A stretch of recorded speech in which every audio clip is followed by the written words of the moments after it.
Assalamualaikum warahmatullahi wabarakatuh. Pada kesempatan kali ini, kami dari kelompok 2 kelas B PPG Prajabatan 2023 UHAMKA, program studi PGSD, yang beranggotakan Naufal Farhan, Hanifia Afaruji Pangesti, Kansa Nur Gazalah, Lutfia Safitri, Gita Lestari Pratiwi, dan Musalama. Kami akan menjelaskan materi perjalanan pendidikan nasional pada mata kuliah Filosofi Pendidikan Indonesia. Pendidikan di Indonesia telah mengalami perkembangan dari masa ke masa, mulai dari pendidikan masa kolonial Belanda hingga saat ini. Mari kita simak penjelasan berikut. Perjalanan pendidikan nasional Indonesia didasari oleh dasar pemikiran Ki Hajar Dewantara, di mana pendidikan adalah sebuah tuntunan terhadap kekuatan kodrat peserta didik agar dapat mencapai keselamatan dan kebahagiaan setinggi-tingginya sebagai manusia dan anggota masyarakat. Adapun perjalanan pendidikan nasional sebagai berikut. Pendidikan pada zaman kolonial menjadi langkah awal menuju kesadaran nasional akan pentingnya pendidikan. Namun, pendidikan pada masa sebelum kemerdekaan masih dibatasi bahwa hanya orang-orang tertentu saja yang bisa mengenyam dunia pendidikan. Pada saat itu, pendidikan diklasifikasikan menjadi dua jenis, yaitu pendidikan bagi kaum kolonialisme dan pendidikan bagi bangsa terjajah atau kaum pribumi. Pada tahun 1817 sampai tahun 1857 dibangun beberapa sekolah Belanda, yaitu Europlanger School, lalu Honger Bunger School, lalu Mulo, dan yang terakhir yaitu Ambach School. Pada tahun 1854, beberapa petinggi menginisiasi pendirian sekolah kabupaten dan lahirlah sekolah Bumi Putra, yang mana hanya mendidik calon-calon pegawai. Kurikulum sekolah ditentukan sebagaimana peraturan dalam 1893, terdiri atas mata pelajaran membaca, menulis dalam bahasa daerah, dalam huruf daerah dan Latin, membaca dan menulis dalam bahasa Melayu, berhitung, ilmu bumi Indonesia, ilmu alam, sejarah pulau tempat tinggal, menggambar, dan mengukur tanah. Yang artinya, pendidikan pada saat itu hanya bertujuan untuk mendidik rakyat agar menjadi pekerja-pekerja dan untuk membantu perusahaan-perusahaan demi keuntungan bangsa Belanda. Pada tahun 1908, Budi Utomo menjadi pelopor bagi kesadaran masyarakat Jawa dan merintis jalan bagi perkembangan yang harmonis bagi negeri dan bangsa Hindia Belanda. Budi Utomo juga memberikan penekanan pada pendidikan karena pendidikan adalah alat yang penting bagi kemajuan suatu bangsa. Budi Utomo meminta pada pemerintah Belanda dan pemberian beasiswa hendaknya pada anak-anak muda agar bisa belajar ke negeri Belanda. Pada tahun 1920, timbullah cita-cita baru karena ada keinginan untuk merdeka. Sehingga pada tahun 1922, terciptalah Taman Siswa di Yogyakarta yang menjadi gerbang emas kemerdekaan dan kebebasan kebudayaan bangsa. Pendidikan pada zaman penjajahan Jepang dijiwai oleh semangat militer Jepang. Pemerintah militer Jepang memberikan hak semua lapisan masyarakat pribumi untuk mengakses pendidikan. Pada Maret 1943, Jepang menawarkan konsep Putra atau Pusat Tenaga Rakyat di bawah pimpinan Soekarno, M. Hatta, Ki Hajar Dewantara, dan Kiai Haji Mas Mansur, guna memperoleh dukungan tokoh pribumi. Namun demikian, Putra akhirnya gagal setahun kemudian. Perjalanan pendidikan nasional setelah kemerdekaan. Pendidikan Indonesia berlandaskan Pancasila yang merupakan falsafah negara yang bersifat patriotisme. Pada masa perjuangan atau pendidikan masa kemerdekaan yang berlangsung pada tahun 1945 hingga 1950. Pada saat itu, Muhammad Yamin sebagai Menteri Pendidikan Indonesia menyatakan bahwa pendidikan adalah pilar nasionalisme untuk pembangunan rakyat Indonesia dan nilai-nilai sosial harus ditanamkan dalam pendidikan untuk membentuk identitas bangsa dengan tradisi, agama, budaya, bahasa, ras, dan suku yang beragam sebagai pengganti sistem edukasi tentang warisan kolonial. Pendidikan nasional telah beberapa kali berubah arah dan orientasinya. Pada 25 November tahun 1945 terbentuklah Persatuan Guru Republik Indonesia atau yang biasa kita sebut dengan PGRI, mempunyai asas-asas perjuangan sebagai berikut. Poin pertama yaitu mempertahankan dan menyempurnakan Republik Indonesia.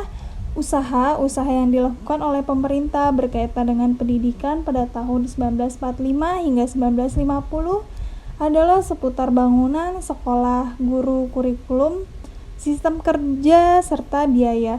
Solusi yang dibuat oleh pemerintah pada masa itu sebagai berikut. Yang pertama, mendirikan gedung-gedung untuk sekolah baru tetapi tidak mencukupi kebutuhan.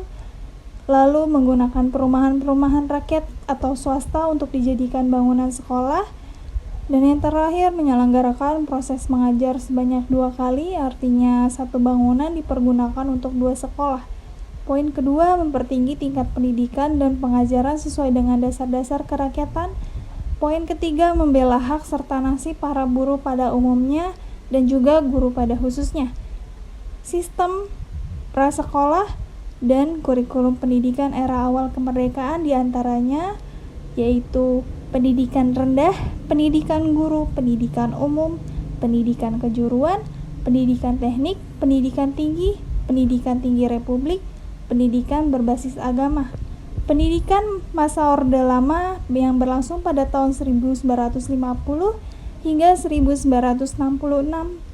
Pendidikan Orde Lama biasanya dianggap sebagai wujud setelah kemerdekaan yang diawasi oleh Insinyur Soekarno yang memberikan kebebasan dalam akademik.